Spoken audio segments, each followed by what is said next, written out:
So, at least the way that I'm telling the story, King Nebuchadnezzar was still sitting in his throne room more or less the same night that he had given the order that his assassins, his guards, those guys who were the highest in the military, at least should send the guys they're in charge of out into the fine and glorious set-apart region of Chaldea, where the Chaldean sorcerers held their schools, and in the dark of night, drag them out of bed, slaughter them all where they stand, because they're a bunch of liars. Bunch of liars who say they can speak for the gods and to the gods, that they can enchant and incant and read portents, and they can't even tell me my dream. Yeah, my whole civilization is more or less built and tied into this, is very connected with our religion. I don't know what any of it means, but I'm not putting up with any of this anymore. I'm king, and I've been put here to reign, and it's because I'm great that all this is happening.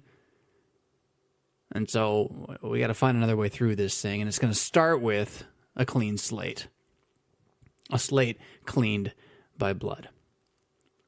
And so he's sitting there in his room, his throne room, on his big iron throne, or golden throne, gold-plated at the very least. He's sitting there fuming and stirring. Maybe he's had a nice cup of coffee brought to him. Maybe not. Maybe some tea. I don't know. But it helps the picture a little bit, yeah. What do you do in the middle of the night when you're angry, trying to figure something out? Where do you go? Where do you sit? How do you think? How do you feel? And then, what was that? There shouldn't be anybody disturbing me right now, because this is when I normally would be asleep. And everyone who I, give orders to, they're supposed to be gone. But, well, come in, right? And in comes this Arioch guy, chief of the assassins. Pardon me, sir. But you need to see this. And he drags with him a kid. Not a child, but, 17, 18-year-old kid. A little scrawny, a little thin, but, good-looking thin. Yeah. Just he doesn't look like he's not a beefcake kind of guy, right? Beefcake. He's young still, right? He hasn't come into the full strength of manhood yet. But he is beautiful to look at, because all of the young men and women, right, which are brought from all over the world to Nebuchadnezzar's court are good-looking people. So he's stunning, and maybe he rings a bell a little bit. Maybe he's kind of like, wait a minute, I know this guy. We just did that graduation thing a couple months ago, and this was that kid who did so well. Even his teachers didn't really know what was going on compared to what he could give answers, and in our own knowledge. Well, maybe he recognized that, maybe he didn't, maybe he's just so angry if who's this? But the kid fixes him with a steely eye. He's not afraid. Why is he not afraid of me? He should be. Yeah? He's not afraid, but so what? He opens his mouth. He said, "O king, I can tell you the dream and its interpretation." Now, this alone had to be a bit stunning to Nebuchadnezzar. Yeah? He's just had everybody that knows everything say this is impossible, it cannot be done, and he's sent out his assassins to slaughter them where they stand. And now there's this youth who says he can do it? What do you make of that? How do you even begin to comprehend that? Where does that fit in your secular worldview? Now, the next thing that happens is a little weird, though, too. And this is what makes me think that the king did remember Daniel. So Daniel says, I can tell you the dream, I can tell you its interpretation, but I need to do something first. You just need to give me a little bit of time. A little bit of time, I'm going to go implore to my God, the one who only lets me eat certain things and stuff like that. I'm going to go talk to him, and then I'll come back and give you the answer. But he's not saying maybe give you the answer. This isn't I hope God answers me. There's a certain ruddy conviction in this guy. So is it the conviction that wins Nebuchadnezzar over? Is it the fact that he knew him and said, well, this guy did all that stuff a couple months ago that was pretty amazing. Well, might as well give the kid a shot. What I'm going to lose. The thing is, biting for time is what people do when they're in trouble, right? So I'll pay it back. I swear. Just give me another week, right? Like that kind of thing. So how Nebuchadnezzar didn't think it was just a ploy, a game to escape or to get people out of town. And he's, here. All the wise men are like, look, we can flee if we can. Let's throw him that Daniel kid, and he can say he knows. And while they're busy waiting for him, we'll all get away, right? Yeah, I mean, that's where my mind would have gone if I was the king sitting there. But somehow, what goes on in that inner chamber is enough that he says, sure, why not? Go home, do what you got to do, come back, let me know. So that's what Daniel does. He goes home. He goes home and he wakes up Hananiah and Mishael and Azariah. Whether he called them by Shadrach, Meshach, and Abednego, I do not know. But he wakes them up and he says, hey, guys, what do you say you pray with me? Yeah? Let us implore our Lord. Because here's what's going to happen. We're all going to get killed. Unless he lets me do what I've already sworn I have the ability to do by his name, which is to know what the king dreamt and also know what it meant. Now, here's sort of a thing. The older scholars, from what I can tell, believe that Joseph had the ability to interpret dreams before this. That this would not have been the first time this would have happened. And they base this on a verse in chapter 1 where in growing in the wisdom and stature of the Chaldeans, it also does mention that Daniel is an interpreter of dreams. The problem that I have, though, is that verse alone doesn't really prove that to me. Just like you would call King Nebuchadnezzar even before he became king from a historical perspective, so Daniel grew in the ability to foretell or to understand dreams. Well, it's what's happening right now, right? It doesn't mean that he could do it before this just because it's said that I mean, it goes directly from saying that he could tell dreams into this narrative, right? So, and the fact that he goes home and prays at this point, and the words of his prayer, or his words to his friends about the prayer, lead me to think, I'm not so sure he had ever done this before. I'm not so sure that he knew that he was a dream interpreter. Rather, he's standing upon his conviction that as a Hebrew, faithfully holding to the covenant of God on his behalf, he will receive the benefits and blessings and protections which are given him. He's seen that happen with regard to the food, the miraculous response to the food. And so now he's like, well, God is with us. This is what we believed. God is with us. So let's go ask God with us to get us out of this one too. But maybe this wasn't the first time, maybe not. But listen to the words here. Listen to the words. Chapter 2, verse 17. Then Daniel went to his house and made the matter known to Hananiah, Mishael, and Azariah, his companions, and told them to seek mercy from the God of heaven concerning this mystery, so that Daniel and his companions might not be destroyed with the rest of the wise men of Babylon. So it's not just like Daniel just can know a dream, hear a dream, whatever. It's not like he's a mutant superpower and he just does this when he wants to. And he does. He goes and he says, hey, friends, like this affects you as well. You should ask for this. You should pray for this here. Seek the mercy of God on our behalf. Now, part of me, the evil part of me, I suppose, really wants to go off and get into my frustrations with American prayer mythology and American prayer magic and how we treat prayer like this, hey, I'll get as many people to pray for me as possible, and then God will say yes. And if you're not careful, I mean, you look at this, you're like, well, that's exactly what he's doing. Well, I don't know. I don't know that's exactly what he's doing. He's sharing his concerns, which certainly when you ask someone to pray for you, you are sharing your concerns with them. You're asking them to seek the mercy of God. That's all fine and good. How this all overlaps and connects to what we call the prayer of the church and the public prayers and the name list on those prayers, which has been a frustration of mine for forever. just this kind of reading off of names. I'm going to leave that alone, even though you'd get me back in raw mentality there a little bit.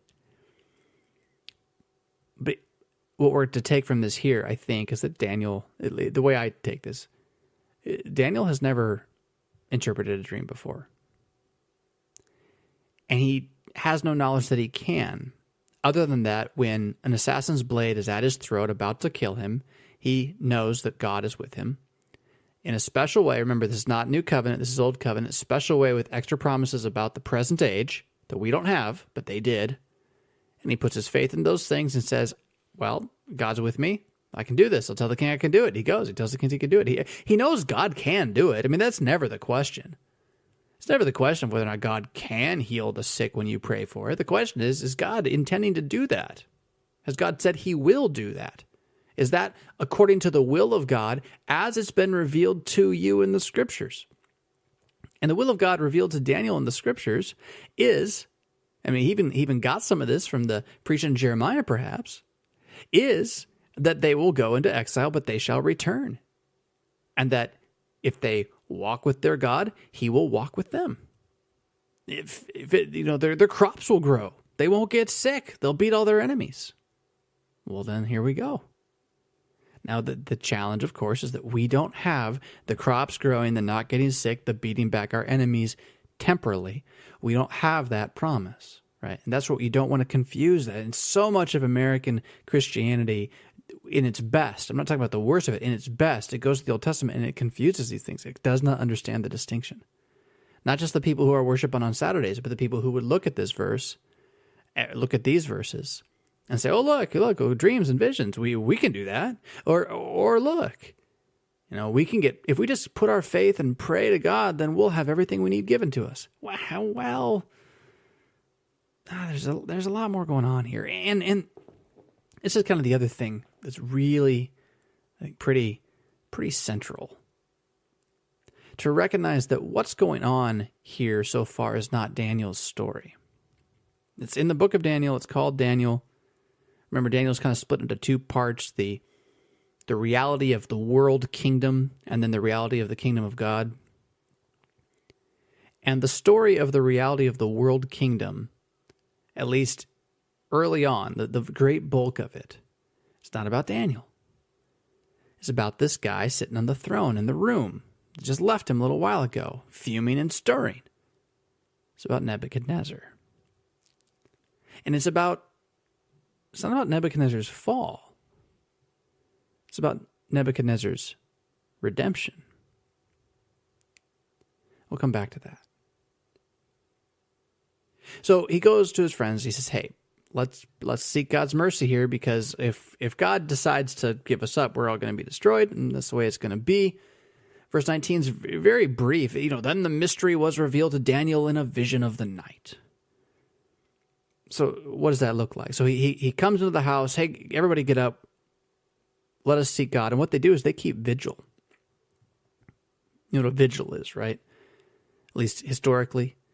Somebody really needs an answer from God, and so it's like a medieval thing, right? So the knight goes up to the highest tower where there's this altar and these candles, and he gets on his knees and he has his sword out in front of him, and he stares up at some picture or up into the sky, and he watches and he prays and he waits and he waits and he prays and he watches and he waits, and he keeps vigil all night long. He is vigilant through the night. He does not sleep, but watches, keeps watch.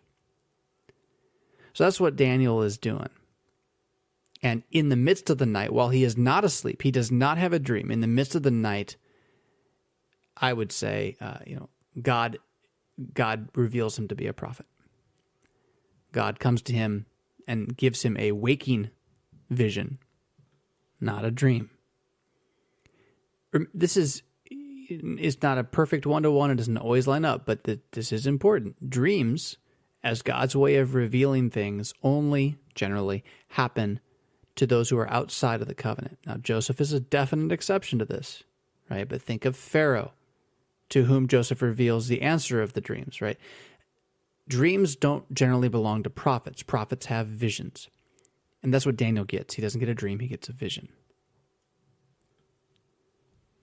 So God comes and he speaks to him. He shows him exactly what Nebuchadnezzar saw. He tells him all that it means. Daniel comes running out of his vigilant room, tells his friends, hey, it happened. It happened. I have seen what I am to say. And then, this part doesn't always make the movies, then he prays again. He doesn't just pray for mercy. Now he prays for thanksgiving. Blessed be the name of God forever and ever, to whom belong wisdom and might. He changes times and seasons. He removes kings and sets up kings. He gives wisdom to the wise and knowledge to those who have understanding. He reveals deep and hidden things. He knows what is in the darkness, and the light dwells with him.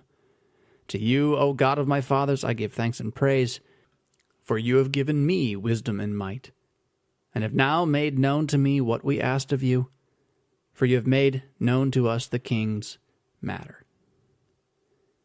Now, again, there's a lot of language in there that I think reveals this as sort of a, wow, I was expecting this, but this is pretty cool. I'm now able to see things. And then the reflection of the vision itself in the words. Because if you don't know yet, this dream is going to be about the removing of kings and the setting up of kings, the changing of times and seasons, and we'll come back to that, kairos and chronos. And even more, the deep and hidden things of God, the revelation of the Christ in his time. We're not going to spend too much time on that, but it's kind of huge, right? What's gone on in this night? Assassin at the door, knife at the throat, seen the king, got out of seeing the king, came back, held holy vigil, had a walking vision of all the kingdoms of the world, not quite, but awful close. And what do? I say thank you to God. I acknowledge him for being the one who gave this to me. And this will be so much a part of what he says, what he confesses, the good confession that he makes before Nebuchadnezzar, because, as I said just a few moments ago, this isn't Daniel's story. This is Nebuchadnezzar's story. So Nebuchadnezzar is in the throne room again. It's got to be the same day. I mean, we don't have the markings in the text to tell us the time. But Nebuchadnezzar wasn't going to give him a week. There's no way. Right? So it's the same day or very close to the same day. And so Nebuchadnezzar's there. Maybe it's morning. Maybe he does have his cup of coffee by now. It's like a horrible night. It's like he's got the blanket wrapped around him. He's just kind of like, oh, man, that was a bad night. And some of his servants or some others are there with him. Business for the day starts. I don't want to work today. I want to go back to bed. And the door comes open again, and there is my chief assassin, Arioch. He's standing there, and he this time it's not like quite the nervousness. This time he walks in, and you got to think, I hate to use Game of Thrones again, but you got to think, that big, great hall of the king with all these pillars and all this space for people to stand, and anybody who comes in that's new to the court, it's the court, like literally the courtroom, anyone who is new to the court is going to be announced. And that's what happens here. This Arioch guy, this assassin guy, he announces Daniel. Now, I'm not going to read it like it reads. I'm going to do it like a fantasy book would. Hand on his sword, chin held high, with all his plumage and vestiges, all of his highest courtly robes. Arioch says, I present before you Belteshazzar, son of David, son of Judah, dream teller, summa cum laude from the house of the Chaldeans. Now, while he's doing this, he might also just happen to have the sword at Daniel's back or at Daniel's throat, right? Like, here he is. This is the guy. He said he can do it. And if he doesn't, you know what comes next. And don't miss this either. This is pretty cool. Do you remember what Belteshazzar means? Daniel's name? I mean, the way we would say it, it means long live the king. Yeah, it's Bel, preserve the king, great God of Babylon, preserve the king, but long live the king. So I present to you, long live the king. That's his name. What are the odds? Yeah, the other guys' names are all just dealing with the gods, but they're not dealing with the king. Belteshazzar is all about the goodness of the king. How much of this is planned by God himself. Now with the sword at the side or at Daniel's throat, and Daniel's presented there, I can tell you the dream and its interpretation. And whatever crowd is gathered there is now listening. I mean, you have the other satraps and the enchanters and whatever are there. These heads who are now reliant on Daniel to save them, and yet remember, this is the guy who doesn't do it the way he's supposed to, and so no one really likes him quite so much either. You got all that house rivalry thing going on too, yeah. So they're all there watching this thing, and the king says, "I don't think you can do this." Like, what, you? I don't know why he didn't take this approach the first time Daniel was in the room earlier in the night. Maybe he'd had time to think about it. I mean, the way that it reads right out of the Bible is this: the king declared to Daniel, whose name was Belteshazzar, "Are you able to make known to me the dream that I have seen and its interpretation?" I guess you could read that as like, you found it out, but it's got this that's why he's back. So it's like, yeah, right. Okay. So everybody, all you guys who also have swords at your throats, are you ready to die? As this is your hope. And I don't buy it, but it's been a fun game. Here, go ahead, man. Tell me what I dreamed. Tell me what I dreamed, since you're so wise and able. And Daniel's like, not me. He says, I am not the teller of dreams. I am not the son of any school or house of the Chaldeans. I am a child of the God of Chronos and Kairos, the one who makes all things, the one who reveals mysteries, the one who makes known things that are to be that have not yet come to pass. I am not the teller of dreams, but he is the giver of dreams, and he has told me the meaning of yours. So you know that sound that the wind makes when it's coming through a window? And when that's happening, usually there's other sounds. You might hear a lawnmower, right? You might hear a car go by. I want you to just kind of pretend those aren't there. All you got is that light, breezy kind of flapping sound of rising and falling winds. And the best time that happens is when you're taking a nap, but you're kind of awake, but you're kind of not, and you can kind of feel the wind too. So let's start there. You're lying there and the wind is to be heard and kind of felt. It's almost like the wind rushing across a great plain. It's almost like it's flapping on your clothing against your ears. It's almost like it's more wind than you have ever felt. But it's not that strong. And you notice that it's not dark, it's light. Beyond your eyes, it's day, it's bright day, it's midday. And there's a warmth, there's a heat upon you. And so you finally open your eyes and you notice you are on a plain, a dusty and desert-like plain. Sand around you. You can feel it in your fingers, and again the wind whips as you pull yourself to your knees and you stand. And then you are in terror. Because you are standing at the foot of the largest, most massively chaotic statue you have ever seen. It is so extreme that you are dwarfed in its presence. It towers above you. Now, maybe you have never seen the Statue of Liberty. Maybe you have. I remember the first time I saw it from a distance driving. And it betrays my first world cynicism. I thought, that's it? There's all the pictures of it, right? All the pictures, you think, that thing's just huge. And the thing is, it is huge.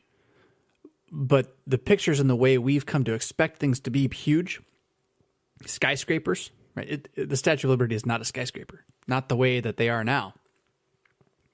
So imagine a statue that's a skyscraper, right?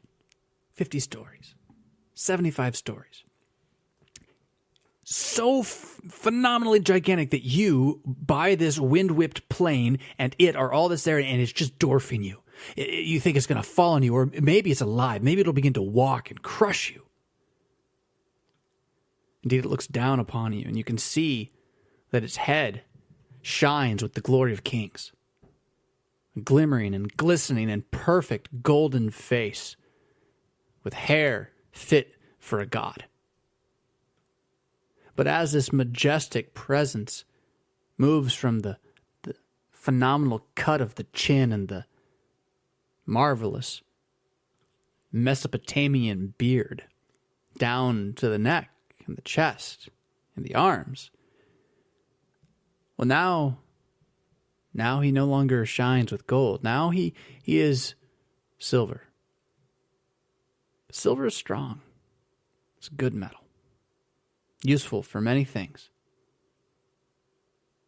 And yet, the silver, it stops as well. For by the time that you come past his strong chest and the arms which hold his glistening silver sword,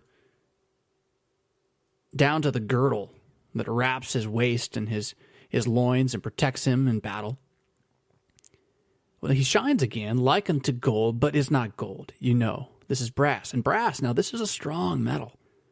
This is a metal that is, well, it really changes. Bronze really changes the way that battle is done, the way that swords can be made. It's a significant step forward in history to be able to craft things of brass. And even more stunning than that, these brass legs give way to, well, the bottom part of the leg. So you got to kind of understand that the girdle area, the lower gut, and the upper thigh were kind of conceived as being the same part of the body in the ancient world. And then the leg really is like knee and below. I mean, it's not a perfect one-to-one either there, but you got to get that idea because it's very much the picture here. And as this gold-headed, silver-sworded, brass-girdled statue looks to move about the world and take all things underneath its feet, well, those legs that it tramps on are legs of iron. By the time of the reign of Nebuchadnezzar, iron was definitely, they were in the Iron Age. They were able to craft things out of iron.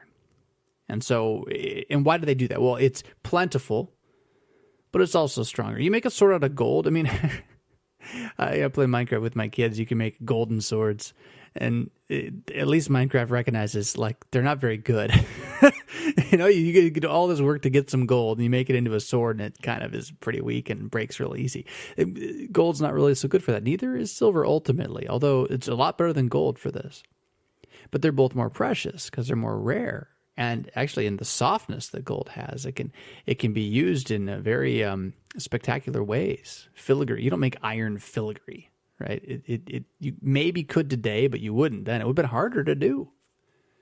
So the legs are iron, and the feet are iron. But then as you're standing there again, the wind whipping about you, looking at this giant toe that's twice your height, yeah, you notice that the iron there is speckled. It's speckled brown. What is that? You go and you look at it, and you kind of scratch it with your fingernail, and you can actually leave a mark right there because it's just clay. It's iron mixed with clay, which is kind of like oil mixed with water. They don't mix. You can't make them mix. There is no way to actually mix them. You end up instead with just a pile of iron, clay, iron, clay, iron, clay, but there is no fused thing. You can't do it like you can with making iron into steel. Steel is made when you melt iron down and you mix it with other carbon-based elements, and it strengthens it. It's even stronger. Steel is stronger than iron. But clay, it won't even participate in that process. So here you have this, this terrifying thing rising above you and dominant for all the world to see. And yet, here you are beside it and seeing this weak point in it. And just at that moment, you hear something and you dodge to the side behind you, and just past your head, it just misses you. There's this little rock, like a pebble. But it moves flying fast. A bullet's pretty small too, right? It'll do some damage. It flies right past you, misses your head over your shoulder, and strikes that point where you'd scratched on the toe. And right where it hits where you scratched on the toe, it doesn't just have a little crack.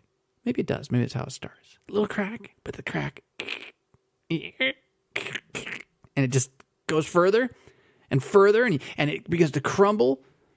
And you go look up, and you're hearing kind of a large rumble as the weight of the earth is being pushed down now, as the foundation shifts a little bit. So you turn, you start to run, and as you run, you can hear the feet have collapsed, and that the brass legs are hitting the ground, and then like that sound of a door, falling and collapsing. You can hear it kind of rubbing along the ground as it comes down, even though it hasn't hit yet. And you're sprinting as fast as you can as it falls right behind you. And you turn over your shoulder, and that golden head is coming straight at your face. And then you wake up in your bed.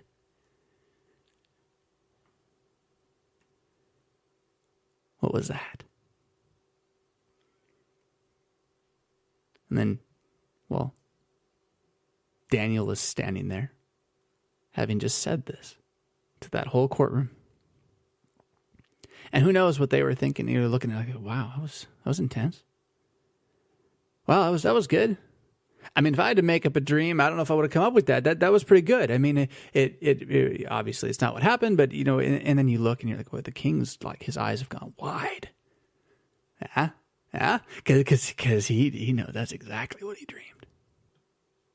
That coffee's sitting there cold, but because he hasn't touched it. But he is wired right now, watching this kid.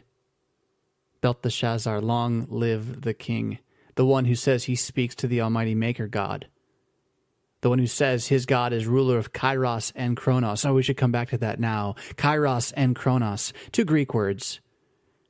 They summarize the two different types of time. Chronos, the old father time image, the one who keeps going no matter what, who ruins all things with his endless pursuit, who none survive. And then Kairos, the season, the harvest, the turning of the days, that which you look forward to. Oh, I love autumn, don't you? And then winter starts to come, and spring is such a joy, and who doesn't enjoy a good summer afternoon? Sleeping on the couch with that window open. Well, not in St. Louis, but elsewhere. Yeah. This kid, long live the king, and his God who says he holds those things in his hands, is now just demonstrated that he does indeed reveal mysterious things. Because who could tell me? Who could tell me? What no man can tell me what's in my own head. And he just did. Now Daniel's there too, and you gotta think, I mean, the kid's pretty cool. He can't be too afraid. He knows what's going on. He knows what he saw. He had a vision. He knows who his God is. He knows what the scriptures say. But the pressure still had to be pretty immense. Whether the sword's at his throat or not, it is, figuratively speaking, at his throat. The whole crowds are there. And he's watching the king, like his eyes go wide. Now, was there ever a moment within his head where he thought, man, I wonder if the king thinks I'm making this up, if maybe this isn't right. But I got to keep telling the story. That's what I know. Here we are. Trust the Lord. Yeah. Or was the whole time he was just watching the king's eyes go wide? And it's like, yep, it's right. It's right. My God is God. I don't know. I fancy it's some of both of those things. My own saint-sinner experience is an ever-present battle between light and darkness within me, and I'll fly back and forth between confidence and extreme doubt. Well, that was the dream, O king. Now, I don't think you really just want me to tell you that, right? Because that's the part that bothered you. I don't know if the interpretation will not bother you, but I can tell you what it is. By the way, I should just have this aside here too. The word interpretation is really not a good word. Interpretation is a word that comes out of postmodern thought, American thought. And it's about how knowledge only comes between things, right? So there's the Bible, and there's me, and then there's my interpretation of it. And I interpret, right? I'm the one who gives it meaning. The in-between inter is there. As opposed to a much better word, understanding. Right? So if I understand the Bible, it's not my understanding. Right? The word under, I stand beneath it. The understanding of it is the truth of the matter. So here, O king, let me tell you the understanding of your dream. Let me tell you, O King of Kings, that you are indeed the King of Kings, and what that means for you and those who will come after you. Now, don't get too wigged out by the fact that Daniel actually does call him King of Kings. That was a very common turn of phrase for ancient Near Eastern kings to give themselves when they got strong enough. The Persians particularly will do this. So Cyrus, who comes later, Xerxes, King of Kings was like the name of their primary title, because they were kings who had subjugated other kings, and those other kings remained kings but paid tribute to them. Right? Assyria had done the same thing. So not too big a deal here. But also that Nebuchadnezzar is very much a king of kings in a more time-oriented way. That's really what this vision's about. And then, and we have to jump ahead here a little bit. I hate to burst the bubble early. But he's King of Kings because he is also a picture of Christ. He is a picture of Christ not by means of his own sacrificial death or anything like that, but by means of being the king who brings mankind and kingship out of madness and paganism and into faithful trust and truth. Now, it happens to him. He's going to become a Christian. That's what this story is about. Nebuchadnezzar's conversion. Yeah? Nebuchadnezzar's becoming a Christian. That's what we're really dealing with over the course of several chapters here. But in that then, as King of Kings, as the ruler of an empire from which other empires will come, none of which will have Christian kings, he is greater than them all, and a picture then of the Christ who reigns over the kings of the world who do not believe in him. You know, kiss the Son, O kings, lest he be angry, Psalm 2, all that kind of stuff. So anyway, that King of Kings, it has a number of different edges there. And of course, you're going to pick up on the fact that it is in the title that's given to Christ, King of Kings and Lord of Lords, because he's the only one really that holds that title eternally. So to tell the interpretation, and I don't know that I can get as exciting in the understanding. See how I just did it there? I don't know that I can get as exciting in the revealing of the understanding as I did in the dream itself. And I know you probably know a good part of this, because this is one of the most told visions out of Daniel. But he tells the king that the golden head is him. And it doesn't mean just Nebuchadnezzar. He means Babylon, the empire of Babylon that has arisen.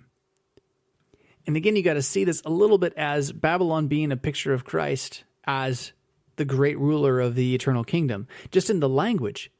You, O King, the King of Kings, to whom the God of heaven has given the kingdom, the power and the might and the glory. Sound like the Lord's Prayer, anybody? And into whose hand he has given wherever they dwell, the children of man, the beasts of the field, the birds of the heavens, making you roll over them all. You are the head of gold. Yeah? Now, you might say this is a little bit of Adam as well. You get the stewardship of the earth with the ruling over the birds and the field and all that. That's very much right out of Genesis 1 and 2. So Nebuchadnezzar is representing that as well. The head of gold, which ultimately is going to fall. Yeah? Now, he doesn't say much more than that. He doesn't really give an explanation of the gold. In fact, with most of this, there's not a lot of explanation. Aside from telling us who these kingdoms are, we don't get too much more. And there's even a little bit of a debate about it. And I'm going to go out on a limb and really disagree with the best answers that I've been able to find so far in terms of what the distinctions between gold and silver and brass and iron really mean. Why is Nebuchadnezzar gold? And why after him shall rise up another kingdom that is the silver, the two arms of silver? And Daniel's very, very clear right off the bat. Look, after you, there will be this silver kingdom. Inferior to you they are. Yeah? And yet a third kingdom, brass, that shall rule over all the earth. But see, so the hang-up here is, so what's the inferior about? Well, the thing is, everything that comes after Nebuchadnezzar has to be inferior, because the bronze is going to be inferior to gold, right? The iron, so far of its value and its understanding, is as valuable as iron is. You get a lot of iron for a little bit of gold, right? Even though it's better for fighting with, it's not better for everything. So this fact that everything which comes after is inferior to Nebuchadnezzar is the question. But see, he only says that the silver is inferior. And he talks of the bronze one as ruling over all the earth, and of the iron one as breaking and shattering all things and crushing things, right? So is the inferior about everything? I say yes, but that's not what, at least the guys I read, what they say. They say that it's only the silver one that's inferior to the gold. And then they try to figure out how that is. And they go into the fact that the Medes and the Persians, which are the next kingdom, the silver kingdoms, the Medes and the Persians, that they're actually two kingdoms kind of working together, that they're a divided house, right? And that they'll even say there's two arms. They're represented by two arms on the statue. There's two parts of the kingdom. But if you knew anything about it, that doesn't make sense to me. These guys are smarter than this. Cyrus did not have a divided kingdom, nor did Darius, nor did Xerxes. These guys ran the show. It was very straight up. And so I just don't buy that the inferiority is that Nebuchadnezzar just had a better grip on the kingdom and that the Persians just weren't as organized. And maybe I'm misrepresenting the argument here, but I'm going to go way out on this limb here and say the inferiority of the silver and the bronze and the iron and the clay is the thing that makes them not connected to the real King of Kings, the power and the glory and the might. This is about the conversion of Nebuchadnezzar, and he is the greater kingdom because he will be the Christian king. And everyone who comes after him, ruling the world powers, he is the Christian king ruling the world power, which is the enemy of God. That's crazy, but it is true. Whether you like my interpretation or not, it is true. The Nebuchadnezzar will be a Christian king ruling over the world power that also at the same moment is the enemy of God, holding the people of God in exile and keeping the temple sacrifices from taking place. Taking the seed out of the land so that the Christ cannot come. He's both these things. But he will be by the end of this a believer. And that the Cyrus will not be. Not that we know of. Nor Xerxes in Persia. And then the bronze, that's Greece, right? And we're going to get way more into these other kingdoms, particularly the Persians and the Greeks. They're going to come back in other visions. So this vision does also serve very much as a setup. It's just sort of like an introduction to these four kingdoms, and these four kingdoms are coming back, and we're going to look at them from more closely in a number of different levels, but particularly the second and third, but all of them will be. So we mentioned then the bronze. This is that which shall rule over all the earth, and you got to think then immediately. Most scholars agree on this, at least until the modern day when skeptics doubt everything. Most scholars would say, well, think about Alexander the Great.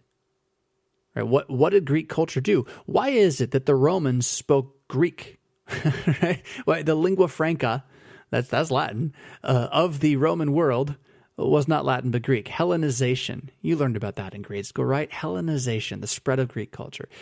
The Bronze Kingdom that did shatter and stop the silver, and that has everything to do with Xerxes and the Battle of the 300 and which is Thermopylae, right, and a number of other battles as well that kind of weaken the third great king of kings of Persia, and so that the Greeks then out of Macedonia later are able to come back, and Alexander unites them, and they conquer the world. And then Alexander dies, and the world gets divided into four other kingdoms, out of which rises Rome. And Rome is then really the fourth actual kingdom. So these smaller kingdoms, they're not world kingdoms. The Ptolemies and the Seleucids, although they're going to, when we see the other visions, we're going to see these guys coming about a little bit. But the fourth, the legs of iron with feet that are mingled with clay, this is Rome. And the understanding that Daniel gives us here also says something about this kingdom, strong as iron. And as you saw the feet and toes, partly of potter's clay, it shall be a divided kingdom. Now there you actually get him saying this one's divided, yeah? But some of the firmness of iron shall be in it, just as you saw iron mixed with the clay. And the toes of the feet were partly iron, partly clay, so the kingdom shall be partly strong, partly brittle. So they will mix with one another in marriage, but they will not hold together, just as iron does not mix with clay. So what was crazy about that then? I do not think that the United States is an extension of this kingdom. I don't buy that at all. This kingdom gets destroyed by the pebble. We're going to come to that. And the whole thing is a picture of the world power in general. So in that sense, every nation, every place is an extension of this. But I'll tell you what Rome was, that this condemnation from God via Daniel says, is a phrase that's pretty near and dear to at least our pocketbooks as Americans. E pluribus unum, right? Out of many, one. That somehow we're going to melting pot all the cultures together, and we'll have this grand unity by which we shall be able to, as on legs of iron, tramp over the entire world and spread freedom and democracy and all that kind of stuff, right? Right? Well, that Rome wasn't that, but it was. And the point of the message here, the point of the vision, is that you look, you can have people marry each other from other cultures. That's fine. It's not going to make one world culture. You're not going to be able to get rid of the curse of Babylon, the curse of Babel, the curse of language being broken, the curse of cultures being distinct, the curse of people being afraid of what is not normal to them, what is not like them. And so, no matter what you do, as strong as you get, you will also be equally brittle at the place you expect it the least. Yeah? Now look, O King of Kings, Daniel goes on, right? You're seeing into the future with this dream. You're seeing yourself, you're seeing a great nation that will rise after you, you're seeing an empire to come after them, and you're seeing an empire to come after them. And then you saw something else, did you not, in the brittleness and the weakness of what made them not just not gold, but even iron mixed with clay, and their arrogance and their folly. You saw that little tiny rock. You saw it come flying right down to the least expected of places, a place which was not mixed with the iron as it should have been. A little town of Bethlehem. You Jewish people, you just will not join with the Romans. You hate the tax collectors so much.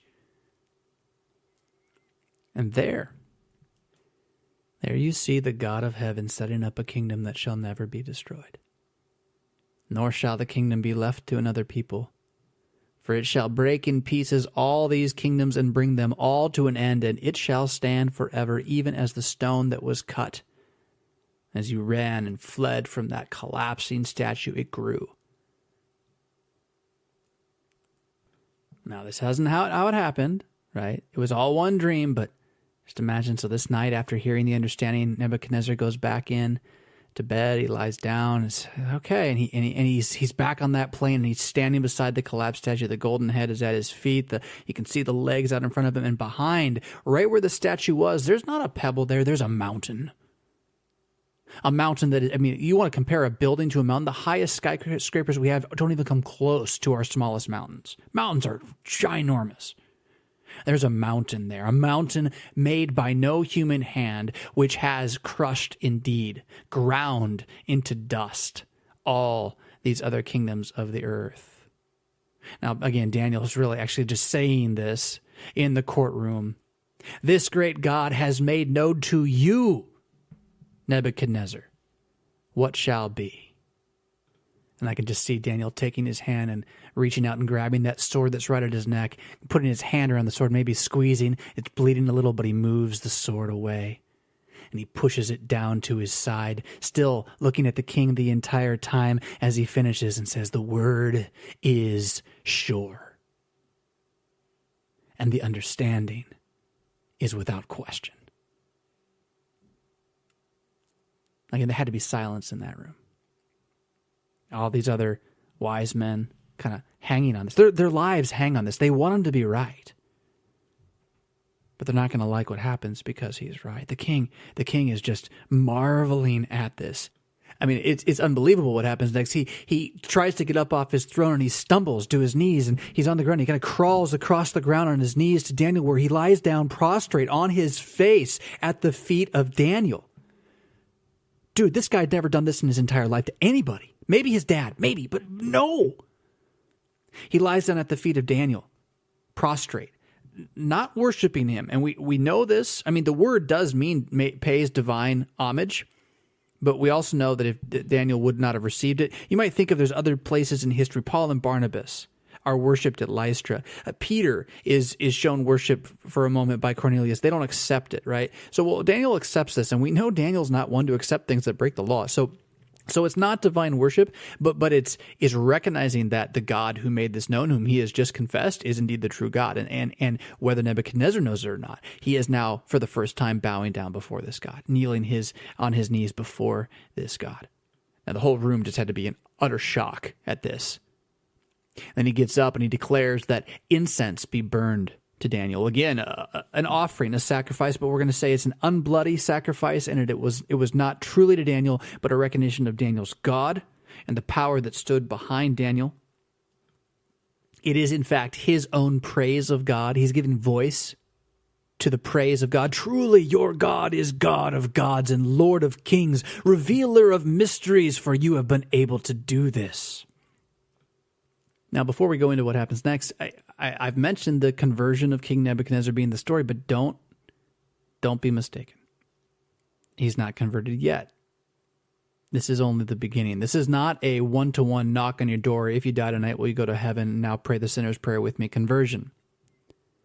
This is a slow drag where now he knows the true God is the true God, but he has not given up on. He has not given up on the idea that there are many gods. So when he calls him God of gods, he doesn't mean like the other gods aren't real. He just means that this God's bigger.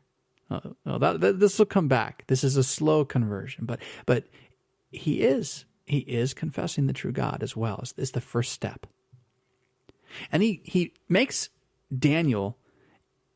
Let's put ourselves in the feet of the other chief magi that are standing there watching. They're like, oh, thank God we're alive.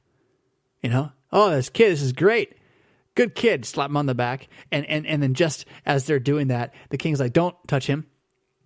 He's your boss now. Daniel, I make you to be in charge of all the Chaldeans.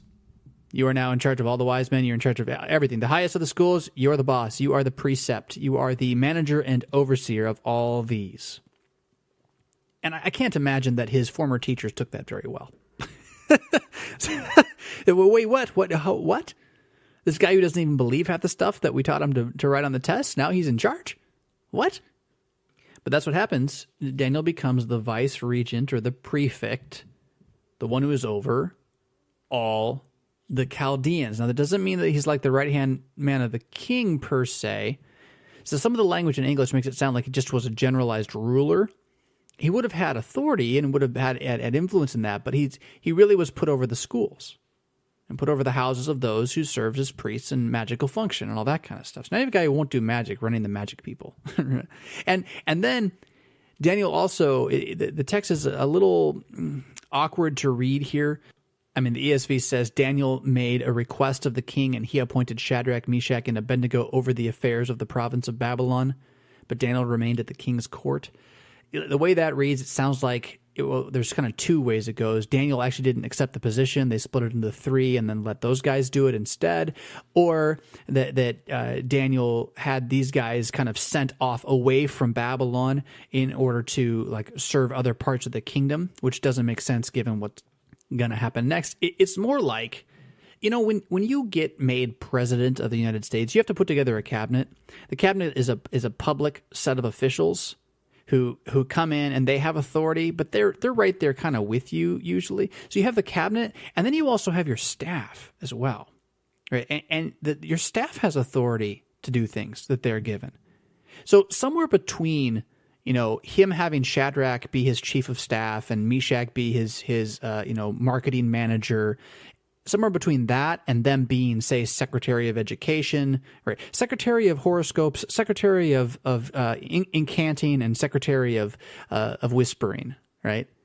Somewhere in there, that's what happens. Like, it's like, okay, this is a big job. I can't do it by myself. I need some help. Hey, king, appoint these guys too. And so, oh man, how far have they come overnight? These guys are sitting at home wondering if Daniel's ever going to come back. They just prayed all night. that Daniel would be able to see what the king had dreamed. Well, that sounds pretty crazy. And then tell it to the king and help him understand it. And next thing you know, there's an assassin at the door again, and Daniel's not there. And he's like, come with me. But instead of taking them to death, he takes them to these like high quality rooms. And you know, they change their clothes and they get brought in before the king, and they're being anointed to levels of position at court. Yeah. And so over the province of Babylon, the affairs of Babylon, well, that just means that they had extended roles that went from the king's court out, or from the Magi's palaces and whatever, out into the area around. And they were an extension of Daniel's own authority and power. Now, you know this didn't make Malfoy very happy at all, right?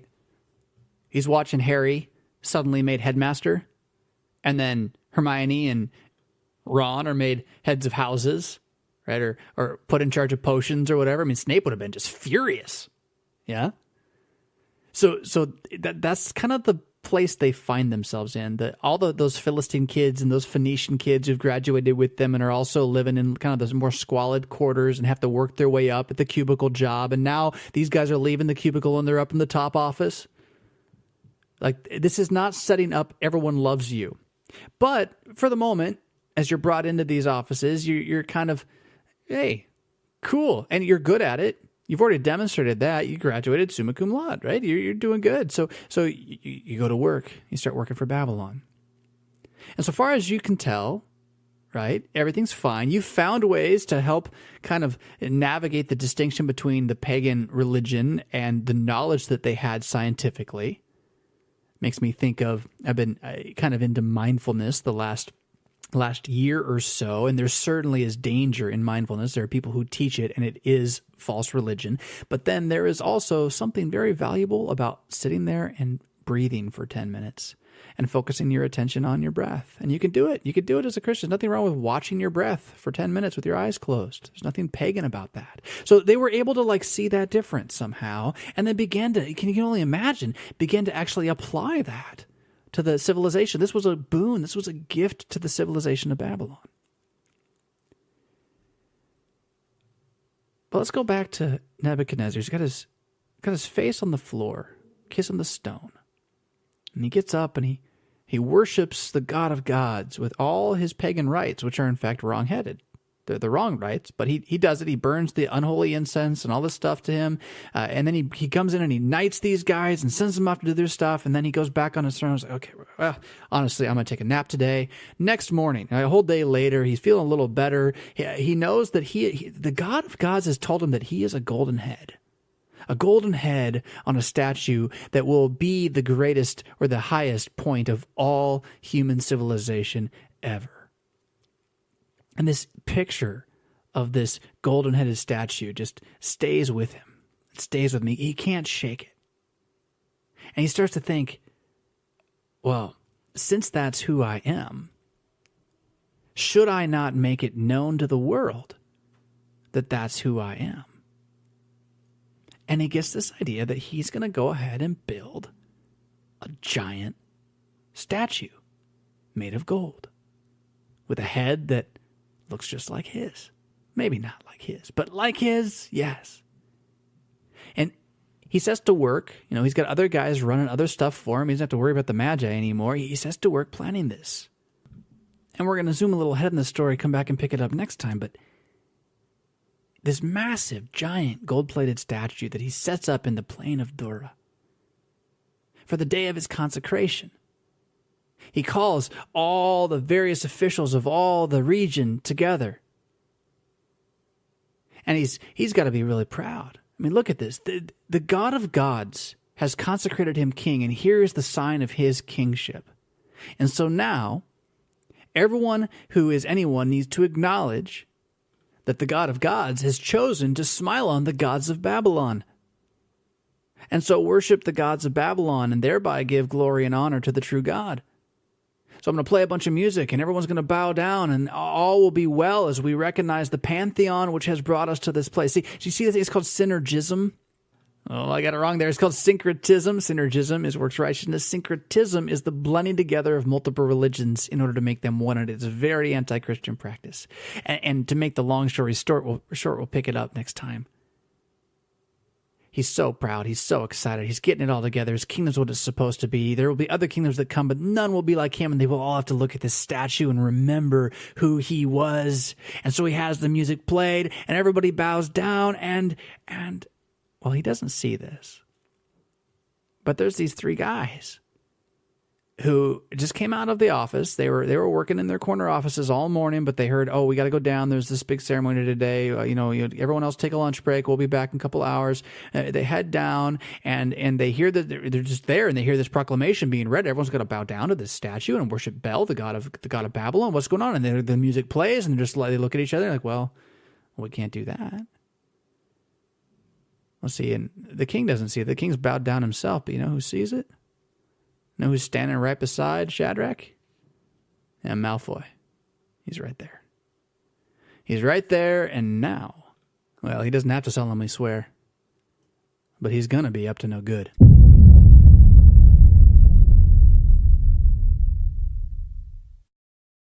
Was that worth $1? What about $5? Project Resurrection is made possible by listeners like you and your patronage of my husband's work. Click the Patreon link in the show notes to sign up. Pretty please?